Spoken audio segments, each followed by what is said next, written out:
Soy un hombre del pueblo, harto de trabajar. Mi vida es el trabajo, paloma, pero me pagan mal. Las leyes están hechas a favor del patrón. La ley no escucha al pueblo. Bueno, buen día, compañeras y compañeros. Bueno, lo que pensaba aportar a la charla que vamos a tener aquí es la especificidad un poco del sector al que vengo yo, ¿no? El sistema educativo, básicamente. Soy profesor de lengua y literatura. Desde hace un poquito más de 2 años me toca conducir o ser parte de la conducción del SUTE, que es el Sindicato de Trabajadores de la Educación de Mendoza. Alrededor de 60.000 trabajadores de la educación en toda la provincia, unos 25.000 afiliados y afiliadas. Y una provincia caracterizada por ser en principio la cuna de la Alianza Cambiemos, bueno, Cornejo, que tuvo cierto ascendente nacional en la última etapa por su rol protagónico dentro de la Alianza Nacional del Macrismo, y una provincia que llevó adelante con mucha furia una serie de reformas en general y en el sistema educativo en particular. De hecho, algunas de las que Cornejo se jactó a nivel nacional y que algunos medios nacionales tomaron, como por ejemplo el ítem aula, que es básicamente un adicional que incluyeron en nuestro salario, que cuando pasas 3 días por cualquier licencia justificada, perdés toda una parte de tu salario sin importar la causa de la enfermedad, etc. Y que fue en su momento, y lo sigue siendo, fue una importante derrota. En ese momento había otra conducción del sindicato, y que además constituyó un gran instrumento de discusión política. Voy a empezar por ahí para plantear algo específico de las reformas laborales en el sistema educativo. Una de las cuestiones, me parece específica, que hay que tener en cuenta, es que cuando discutimos las reformas laborales del sistema educativo, discutimos 2 cosas que no se dan en cualquier ámbito laboral, que es que en el sistema educativo formamos fuerza de trabajo, es decir, que lo que producimos, lo que estamos creando en las escuelas, no es un producto directo como pasa en una fábrica, sino que estamos trabajando con sujetos que después tienen que salir a trabajar. Y las reformas laborales en el sistema educativo están mucho en función, no tanto en generar ganancias, porque la mayor parte de la educación en Argentina es pública, la financia el Estado, y gran parte de la educación privada también la financia el Estado, sino que los objetivos de las reformas en el sistema educativo tienen que ver con las necesidades del empresariado, del capital, respecto a la mano de obra que formamos en las escuelas. Es decir, ¿qué quiere del sistema educativo el sistema industrial, el sistema financiero? ¿Qué están esperando que formen los docentes en las escuelas?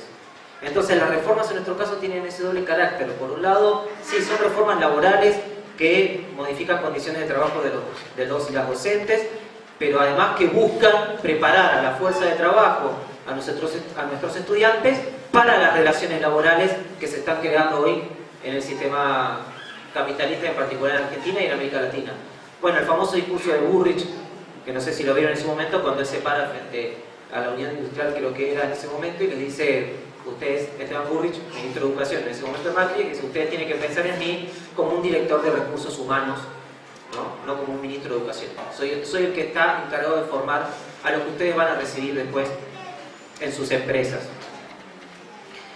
Y en ese sentido, gran parte de las reformas laborales vienen de la mano con la necesidad justamente de disciplinar a la docencia y sacarle el mayor grado de autonomía posible a la hora de lo que trabajamos en las aulas, para poder producir esos alumnos y alumnas que ellos quieren después recibir en las empresas. Entonces, esas reformas además tienen otra característica, que es que se debaten mucho socialmente. ¿Y con qué instrumentos? Y ahí vienen las combinaciones. Por ejemplo, instalan, y esto pasa en toda América Latina y en algunos países está muy avanzado, por ejemplo en Chile, Ecuador, Perú, Colombia, México, dicen: bueno, hay un problema con la educación, y parece que todo el mundo en principio está de acuerdo con eso. Si uno le pusiera un micrófono a cualquier persona en la calle y le dice: ¿te parece que la educación está bien?, la mayoría, por distintas razones, te va a decir: no, me parece que está mal. ¿Te parece que habría que cambiarla? La mayoría te va a decir: sí, seguro, habría que cambiar algo. Porque los chicos se aburren, porque no tiene sentido, porque después no conseguimos trabajo, por un sinfín de motivos. En ese juego lo primero que instalaron como discurso fue tenemos que evaluar el sistema educativo. Y ahí vinieron las evaluaciones externas. Y vinieron los operativos a aprender y todos los años empezaron a instalar las evaluaciones en las escuelas. Con los resultados de esas evaluaciones sobre los alumnos se termina de instalar un clima social. Che, qué mal que está la escuela. ¿Y esto de quién es la culpa? Los chicos cada vez aprenden menos, las chicas cada vez aprenden menos. ¿Quiénes son los responsables de esto? Y lógicamente, al responsable que proponen de cara a toda la sociedad es a nosotros y a nosotras, a los y a las docentes. Seríamos los responsables de eso. Y ahí viene un segundo instrumento. Bueno, entonces evaluemos a los docentes, porque son los protagonistas, dicen, del sistema educativo. Y ahí viene la evaluación de los docentes, por ejemplo, como se hace en Chile, como se venía haciendo en México, en Perú, en Colombia. Evalúan a los docentes. Y cuando evalúan a los docentes dicen, miren, esto tiene que tener consecuencias. Y ahí vienen los instrumentos clásicos de reforma laboral. Bueno, a los docentes que saquen mejores calificaciones en esas evaluaciones, los tenemos que premiar de alguna manera. Y ahí viene entonces salario diferenciado por un ranking de el resultado de esas evaluaciones sobre los alumnos y sobre los docentes. E incluso se propone evaluar a las propias escuelas, es decir, a las escuelas como si fueran fábricas autónomas, donde las escuelas que logren determinados objetivos se merecen recibir determinados recursos. Y en esa lógica lo que generan obviamente es la división del colectivo docente, que en comparación con el sector privado venía sosteniendo una serie de derechos que para la flexibilización laboral ahora son pesados para el Estado, ¿no? Que quieren modificar. Por ejemplo, el hecho de que tenga mayor peso, ellos plantean en la docencia, para el salario, la antigüedad por sobre la capacitación.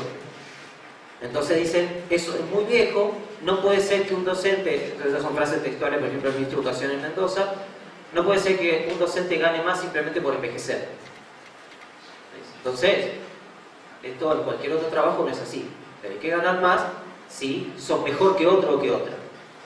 Entonces, te evaluamos. En Chile, por ejemplo, discutiendo hace poquito con compañeras que fueron a Suta a dar una charla por, bueno, no por el sistema educativo, sino por lo que está pasando en Chile, pero que son del Colegio de Profesores, aprovechamos y charlamos de cuál es la realidad del sistema educativo chileno, que se propone como modelo, por ejemplo, desde el macrismo acá. Y en Chile, por ejemplo, los evalúan todos los años, van y les observan la clase, la filman a la clase, una empresa tercerizada. Ese día te avisan que te van a filmar, te evalúan con una rúbrica y hay una serie de categorías. Si sos un docente insuficiente en el resultado, 2 insuficientes seguidos y a tu casa. No hay estabilidad laboral. Si sos básico, te vamos a volver a evaluar, te vamos a dar 3 oportunidades, a la tercera que salgas básico también puedes ser despedido. Y después están los competentes, si no me equivoco, y los excelentes. Pero además de tener consecuencias en la estabilidad, tiene consecuencias, como les decía, en el salario. Entonces, con esos mismos resultados, te clasifican como tipo de docente. Y sos experto, experto 1, experto 2, etc. Arman una serie de categorías, combinan tu antigüedad con tus resultados, y entonces dos docentes en la misma sala de profesores o de maestros, con la misma antigüedad, uno y la otra pueden tener salarios distintos, según cómo le haya ido ese año con el examen y qué categoría le han quedado. Y esto lo que busca, obviamente, por un lado es ahorro, porque los presupuestos educativos en general van a la baja en América Latina, se concentran sobre todo en la cobertura del sistema, y después tenemos las escuelas que se caen a pedazos, lo que pasó acá en Moreno con la explosión de la escuela y otras situaciones similares en el país. Lo que buscan con eso es no solamente ajustar los presupuestos y hacerlos más eficientes, en la lógica, insisto, de ajuste, sino disciplinar al colectivo docente para que esté siempre corriendo detrás de los objetivos del empresariado, se capacite en eso, cumpla con los requisitos y forme en esa lógica a los y a las estudiantes para las necesidades del mercado. Y además con una característica particular que me parece que no sea de la misma manera que en el sistema laboral en general, que es que de educación se habla mucho. No se habla mucho socialmente en los medios del convenio colectivo de tal rama de la industria. Ahora, si ustedes prestan atención, casi todos los días, y los días hay alguna columna sobre algo educativo, sobre qué hay que hacer con los docentes, sobre qué hay que hacer con las escuelas. Hay una batalla constante por instalar de cara a la sociedad, porque necesitan un consenso social para esto, que la crisis del sistema educativo en definitiva es responsabilidad de los y las docentes y que la única manera de solucionarlo es con este nivel de disciplinamiento y con estas reformas, que terminan en esto: salario diferenciado, inestabilidad laboral, contratos precarios, pero insisto, sujeto a una calidad del producto que es ese alumno que ellos quieren y esa alumna que ellos quieren que formemos. En ese sentido, en las características por lo menos de la pelea que nosotros tenemos que dar en el sistema educativo, esto implica reformas del estatuto docente, reformas de distintos instrumentos, pero con una particularidad, que el sistema educativo argentino, por la Ley Nacional de Educación y de la Ley Federal, al estar en manos de las provincias, aún en el contexto que genera expectativa en algunos sectores, por ejemplo en Mendoza pasa que, como el gobierno sigue siendo de Cambiemos, pero ahora hay un gobierno nacional que es el gobierno peronista, hay sectores de compañías que dicen, bueno, pero ahora vamos a tener alguna diferencia entre el gobierno provincial y nacional, entonces por lo tanto a lo mejor la reforma no es tan fuerte. Para nada, porque además el sistema educativo está federalizado de tal manera que las provincias pueden llevar esto a los ritmos que quieran, prácticamente sin límites, y encontrarnos con provincias como San Luis, donde esto está muy avanzado, con escuelas charter, con la precarización absoluta, y con distintos ritmos de reforma en distintas jurisdicciones. Y de hecho, no sé cómo esté con el tiempo, pero para ir cerrando, fíjense que los principales niveles donde se han producido reformas en el sistema educativo han sido secundaria y educación superior. Que no es casualidad, porque es de donde sale más rápidamente la fuerza de trabajo.